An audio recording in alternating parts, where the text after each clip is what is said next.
যুক্তরাষ্ট্র ইরান ইসরায়েলের যুদ্ধ অবসানের লক্ষ্যে পাকিস্তানের ইসলামাবাদে আয়োজিত আলোচনা যুক্তরাষ্ট্রের অযৌক্তিক দাবির কারণে ভেস্তে গেছে, এমনটাই দাবি করেছে ইরানের রাষ্ট্রীয় সংবাদ মাধ্যম আইআরআইবি।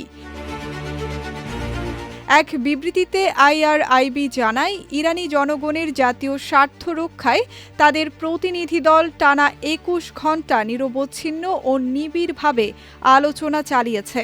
ইরানি প্রতিনিধিদের পক্ষ থেকে বিভিন্ন গঠনমূলক উদ্যোগ নেওয়া হলেও মার্কিন পক্ষের অন্যায্য ও অযৌক্তিক দাবিগুলো আলোচনার অগ্রগতিকে বাধাগ্রস্ত করেছে। ফলে কোনো ফলাফল ছাড়াই এই আলোচনার ইতি ঘটেছে।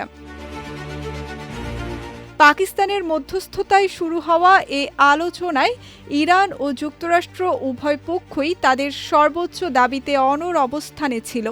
এর মধ্যে গুরুত্বপূর্ণ হরমুজ প্রণালীতে মাইন অপসারণকারী জাহাজ পাঠানোর ঘোষণা দিয়ে ওয়াশিংটন তেহরানের ওপর চাপ আরও বাড়িয়ে দেয়।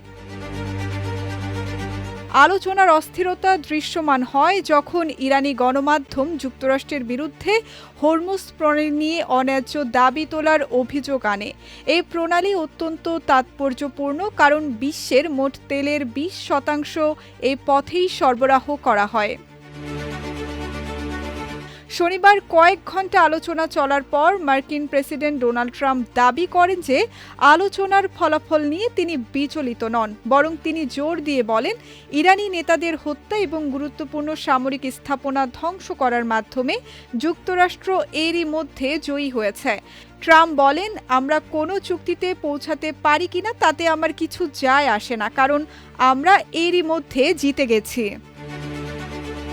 এর আগে গত ২৮ ফেব্রুয়ারি যুক্তরাষ্ট্র ও ইসরায়েল যৌথভাবে ইরানের ভূখণ্ডে হামলা চালায়। জবাবে তেহরানও পাল্টা হামলা শুরু করে।